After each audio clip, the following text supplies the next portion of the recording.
Êxodo, Levítico, Números, Deuteronômio, Josué, Juízes, Rute, Samuel, Samuel, Reis, Reis e Crônicas, Crônicas, Esdras, Neemias, Ester, Jó, Salmos, Provérbios, Eclesiastes, Cantares, Isaías, Jeremias e Lamentações.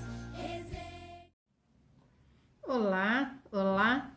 Nós estamos aqui para mais um estudo, mais um livro. Na realidade, hoje é a segunda aula, é a aula sobre o livro de Cantares. Esse livro, né, com todas umas polêmicas, alguns questionamentos, mas é um livro que fala do amor. O nosso Deus é amor, né? E hoje eu quero começar a EBD de uma forma diferente. Eu quero começar a nossa EBD com o olhar de uma criança, né? Com aquele olhar da curiosidade, né, da observação. E aí, eu quero também começar essa nossa EBD com vídeo infantil. E aí vamos voltar lá na nossa infância, naqueles bons tempos, né? Vamos fazer isso agora, nesse nosso momento inicial. Vamos ver esse vídeo sobre o livro de Cantares. Vamos lá. Cânticos dos Cânticos. O rei Salomão amava seu grande e colorido jardim. Toda vez que caminhava entre as flores, sentia-se feliz. Ele pensou, a maneira como essas flores crescem e brilham me lembra o amor. O amor cresce em nossos corações, assim como as flores em um jardim. O amor é tão forte como o grande carvalho velho e tão doce como o mel. Em um campo verde, não tão longe, uma menina chamada Sulamita olhou para o palácio. Era noite e as estrelas brilhavam. Ela sentiu esperança no coração. Ela sussurrou, meu amor por Salomão é como o sol brilhante no céu ou as estrelas cintilantes à noite. Em um dia ensolarado, o rei Salomão estava em seu jardim, e adivinha quem ele conheceu? A Sulamita. Eles se olharam e sorriram muito. Sentiam como se tivessem encontrado um novo amigo especial. Juntos, conversaram e riram entre as flores. À medida que os dias se transformavam em semanas, e semanas em meses, seu amor se tornava mais profundo e mais forte. Eles sabiam que nada poderia separá-los. Salomão disse a Sulamita, mesmo que todos os rios fluíssem contra o nosso amor, eles não poderiam lavá-lo. E assim como Salomão e a Sulamita se amavam, Deus nos ama ainda mais. Seu amor é como um oceano, infinito e profundo. Após ter visto esse vídeo, né, que aí deixa bem claro, né, as coisas, faz um resumo do livro, né, que fala de um homem e uma mulher, fala da forma como eles se tratam, falam da forma como eles se relacionam, e aí a gente tem que pensar nesse livro, na época em que ele foi escrito, no contexto, onde aquelas pessoas estavam, qual o local, e aí sim a gente entende esse livro de Cantares. Porque quando a gente lê Cantares, a gente observa o seguinte, tem muitas imagens, né? É um livro que tem toda essa questão visual, daquelas coisas todas, né? Porque nós estamos falando aqui de Salomão, né? E Salomão, uma das características dele, ele tinha todo esse olhar voltado para as plantas, para os animais, e a gente percebe isso aqui no livro dele, que ele escreveu. E aí nós vamos começar a ver algumas coisas, então, nesse livro, né? A gente pode abordar tantas coisas, mas nós vamos ver a questão das imagens, né? Dessas coisas que estão pulando aí pra gente. Primeiro a gente vê uma coisa importante, a jovem Sulamita. Então aqui é importante que é um homem e uma mulher, e aqui Salomão destaca essa mulher. Ele dá um nome a essa mulher. Essa mulher é especial. Essa mulher, ela tem, né? Na vida dele, no contexto dele, ela tem uma página especial para ela. Não só uma página especial, ele dá um nome, a jovem Sulamita. E aqui, então, nós vamos ver que se é um casal, né? um casal que está se relacionando. Esse casal, lá naquela época, lá naquele contexto, eles vão ter uma forma muito carinhosa, né, na sua comunicação. Vamos ver algumas dessas imagens, algumas dessas figuras. Primeiro, né, essa jovem aí, essa jovem sulamita, olha só, é a Rosa de Saron, né? Lá em Cantares 2, de 1 a 2, né, versículos de 1 a 2, eu sou a rosa de Saron, o lírio dos vales. Qual o lírio entre os espinhos, tal é o amor entre as filhas. Então, a gente vai ver o seguinte, né? Lá na época de Salomão, né? Esse vale de Saron, ele era uma região lá da Palestina e produzia as belas e abundantes flores. E aqui, então, ele destaca essa rosa de Saron. Olha só que interessante. O destaque especial, no lugar especial, a rosa de Saron. Segunda coisa que a gente vai... Segunda imagem que a gente observa nesse livro, né? Quando a gente está lendo esses 8 capítulos, são as tendas de Quedar, tá? E aí, né? Uma coisa que eu gostaria de deixar para você, como aluno de EBD, como estudioso da Bíblia, Quedar, esse nome, aparece em Gênesis 25:13. Ele é o segundo filho de Ismael. Então, né? Por quê? Vamos entender aqui por que ele faz essa referência, né? Por que ele fala tendas de Quedar, Cantares 1:5. Olha a forma com que ela é tratada. Eu sou morena, porém formosa, ó filha de Jerusalém, como as tendas de Quedar, como as cortinas de Salomão. E aqui, uma coisa que a gente vai observar, né? Que aqui a gente está vendo uma comunicação, né?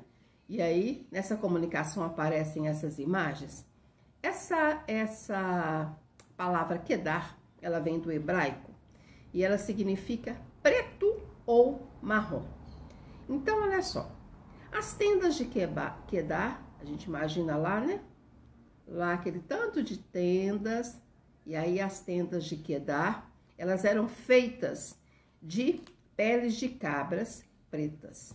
E qual que é a característica, né, dessas tendas de Quedar? As tendas ofereciam proteção contra as intempéries da natureza. As tendas de Quedar eram feitas exclusivamente das cabras de Quedar. Olha que interessante, o destaque especial. E aí, a questão aqui destaca a questão da proteção, né? Proteção contra as intempéries. Uma outra imagem que está aparecendo aqui, né? As cortinas de Salomão, né? Que ele fala aqui nesse versículo. Cortinas de Salomão.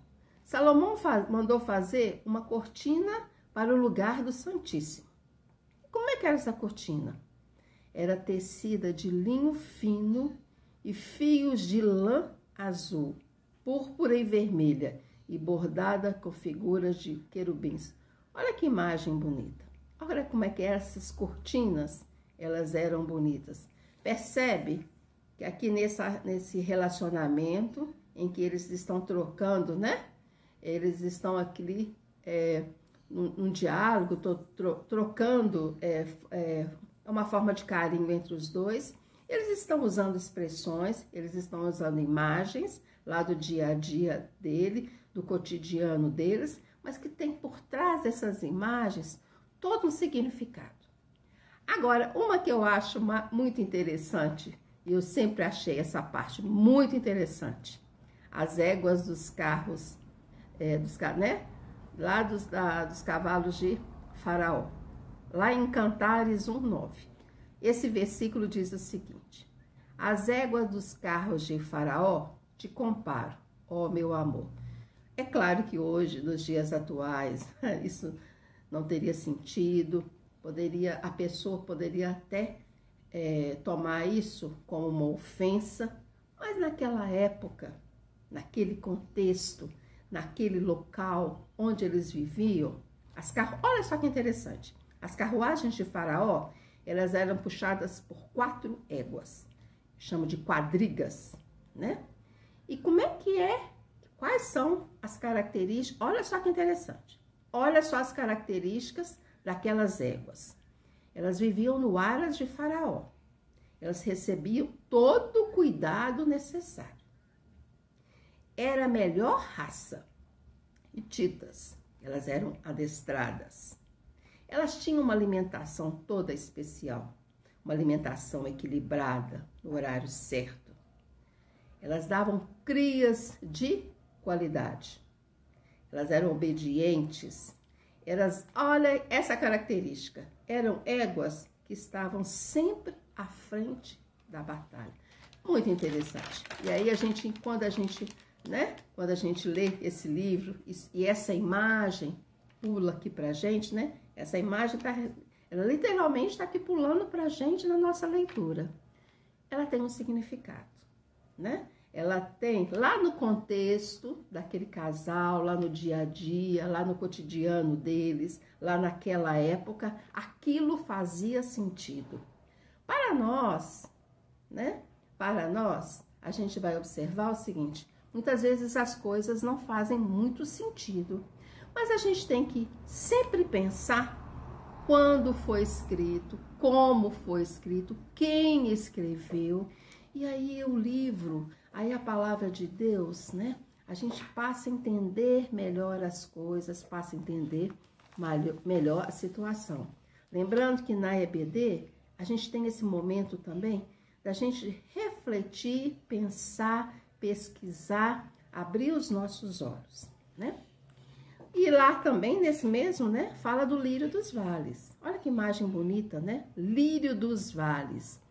Qual lírio entre espinhos, tal é o meu amor entre as filhas. Então, ele está destacando. Ele está dando para aquela pessoa, para aquela sulamita, um valor o quê? Todo especial. Ele está valorizando aquela pessoa, né? E aqui tem o símbolo de beleza, de pureza, e aí a gente entende, né? Na Bíblia, quando fala de lírio, né? O lírio tem esse significado, né? Ele vem com essa simbologia por trás. Agora, nesse diálogo aqui, né? Que a gente está vendo um casal, homem e mulher, isso é, né? A Bíblia deixando bem claro, homem e mulher. Para o homem, tem uma imagem muito interessante. Olha só como é que o homem aqui é tratado, como é que ela se relaciona a ele. Como uma macieira, né? Onde está isso? Lá em Cantares 2:3. Qual a macieira entre as árvores do bosque, tal é o meu amado. Entre os filhos, desejo muito a sua sombra, e debaixo dela me assento, e o seu fruto é doce ao meu paladar. Olha só que coisa interessante. Ela está falando, né? Aqui está sendo destacado, está sendo comparado a uma macieira. E aí, a macieira, né? Lá naquele contexto, né? Entre aquelas árvores entre todas aquelas árvores, né? Que deveriam ter ali, né, naquela região, ele tem sombra, proteção e o fruto é doce.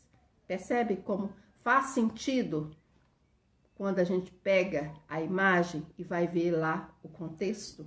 Por que o casal está usando essas imagens? Agora, outra imagem que eu achei muito interessante. Gamo, o filho do veado. Lá em Cantares 2:9. O meu amado é semelhante ao gamo ou ao filho do veado. Eis que está detrás da nossa parede, olhando pelas janelas, espreitando suas grades. E aí, né, eu fui fazer uma pesquisa aqui, esse gamo ou filho do veado, que é nativo lá da Turquia, ele tem algumas características. A sua velocidade de deslocamento, agilidade, a firmeza, a segurança. E um detalhe, né? Ele tem a audição e o olfato bem desenvolvido, bem apurados. Olha que interessante, queridos, quando a gente observa nesse relacionamento, né, entre um homem e uma mulher, é bom deixar claro, principalmente para os dias atuais, né, o cuidado, o respeito, o carinho, a forma de tratar. Hoje, nos dias atuais, poderia soar estranho, soar esquisito, mas para aqueles dias, para aquela época, para aquele contexto, tinha um significado todo especial. Fazia parte do dia a dia deles. E aí, né, eles se relacionavam assim, né, com as coisas do dia a dia, comparando com as coisas que eles tinham ali próximas. E aí sim, a gente entende por que essas imagens aparecem tanto aqui no livro de Cantares. Bem, e aí, né, eu continuo aí deixando o desafio, a leitura desse livro, né, para a gente ver a riqueza de detalhes, né, a riqueza, como esse livro, apesar de todas as polêmicas e tudo mais, como a riqueza de imagens, né, e a gente começa a ver então Cantares, como lá no início do filme, da nossa aula, com aquele filme infantil, né, com imagens, com cor, com som. Bem, e nesse momento da nossa EBD, que é o nosso momento de oração, né?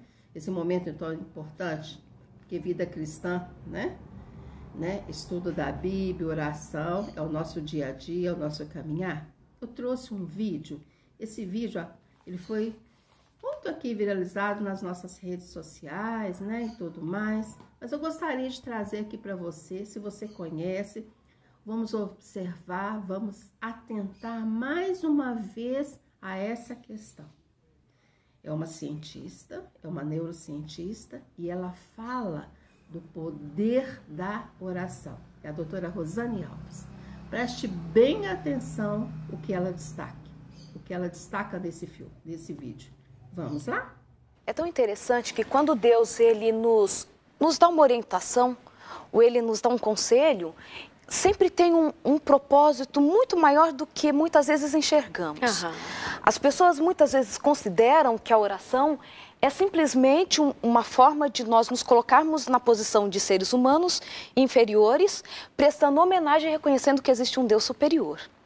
Mas a oração, isso está provado cientificamente, que ela atua em uma região do nosso cérebro, que é o sistema límbico, especificamente na região mesolímbica, e ali ela faz com que libere substâncias muito importantes que trazem para nós um senso de pertencimento, um senso de melhora a nossa autoestima e faz com que nós sintamos uma sensação de bem-estar muito grande.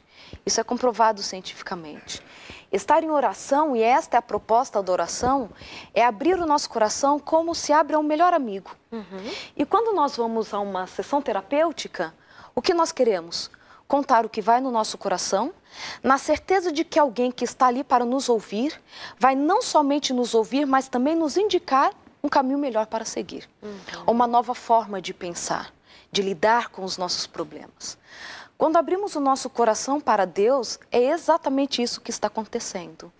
E eu posso dizer isso como estudiosa do assunto, mas principalmente como cristã, e digo isso com muita certeza, que não existe melhor psicoterapia do mundo do que a oração. Porque quando eu ajoelho diante de Deus, eu estou dizendo assim, Senhor, eu tenho as minhas fragilidades e acredito que o Senhor pode resolver todas elas. E Ele pode resolver. Amém. E quantos nós conhecemos que têm as suas vidas resolvidas ou têm pelo menos encontrado esperança a partir da oração? E por isso que também Isaías diz que a oração não pode ser uma vã repetição. Porque quando estamos só repetindo, nós não estamos refletindo. Não estamos colocando diante de Deus a angústia ou as alegrias daquele dia, daquele momento. Não estamos sendo autênticos. Então, oração é isso, e é por isso que funciona com família, é por isso que funciona entre somente mim e Deus. É colocar o que sinto, é colocar as minhas fragilidades e também colocar os meus progressos diante de alguém que pode me ouvir, que pode aplaudir e que pode me ajudar. E no nosso momento aqui, né? Depois de ter visto essa questão da oração, né? E aí a gente vai ver que tem toda uma base científica, né? Por trás de tudo isso, né? E aí a gente vai entender mais, valorizar mais, orar mais, né?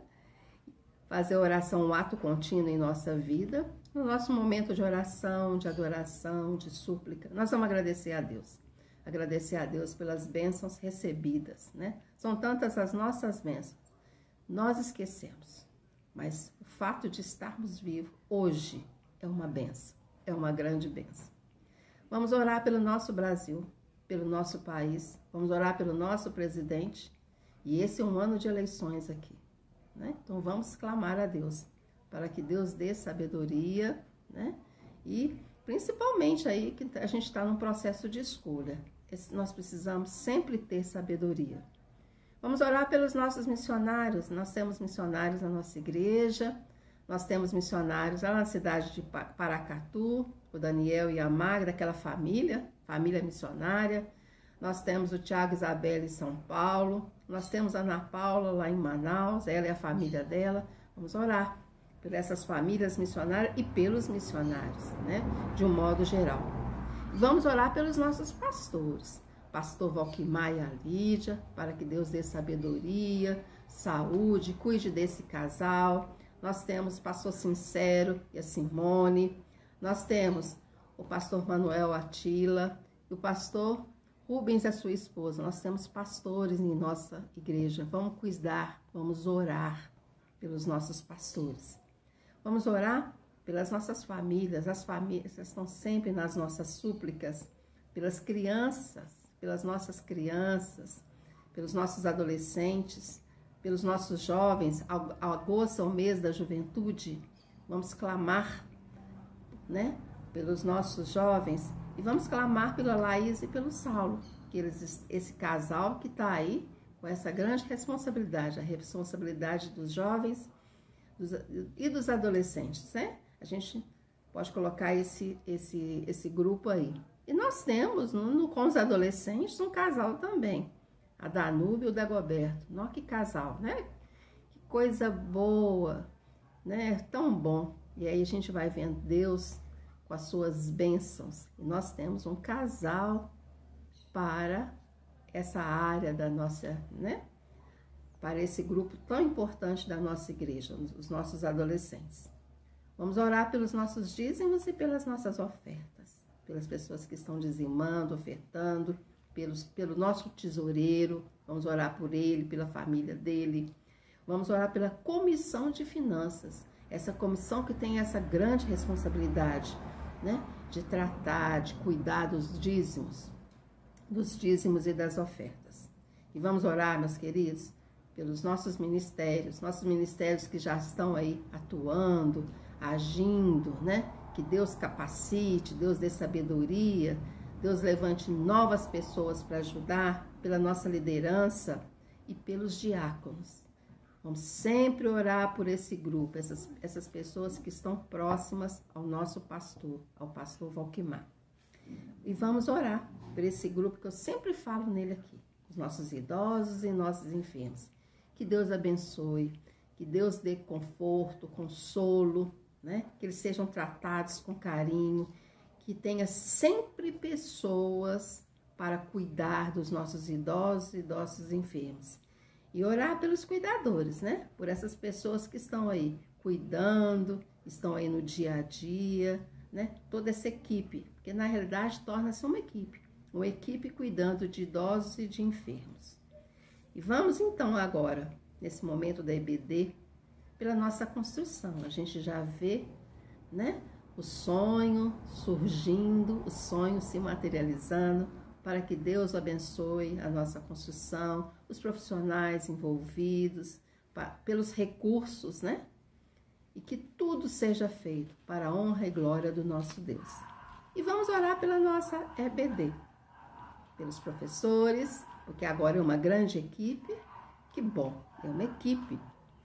Pelos alunos da EBD, pelos nossos estudos, para que tenha sempre nas pessoas um grande, né, desejo de estudar cada dia a palavra de Deus. Estudar, aprender, refletir e crescer. Não acabou não. Nesse momento da EBD, nesse momento final, eu vou deixar aqui um vídeo, né? Uma música que eu recebi essa semana. A gente sempre recebe presentes de Deus, mimos de Deus. Eu recebi essa semana um mimo de uma amiga minha, que é esse vídeo que eu vou deixar para vocês para o nosso encerramento. Esse vídeo é lá Romanos 8:26. Você pega lá a sua Bíblia e lê. Vamos ler esse versículo depois. Romanos 8:26. Vamos encerrar a nossa EBD sempre cantando, louvando, orando, agradecendo a Deus e principalmente dando glórias a Deus. Estamos vivos para a honra e glória do seu santo nome. Tenham todos uma boa semana e até breve.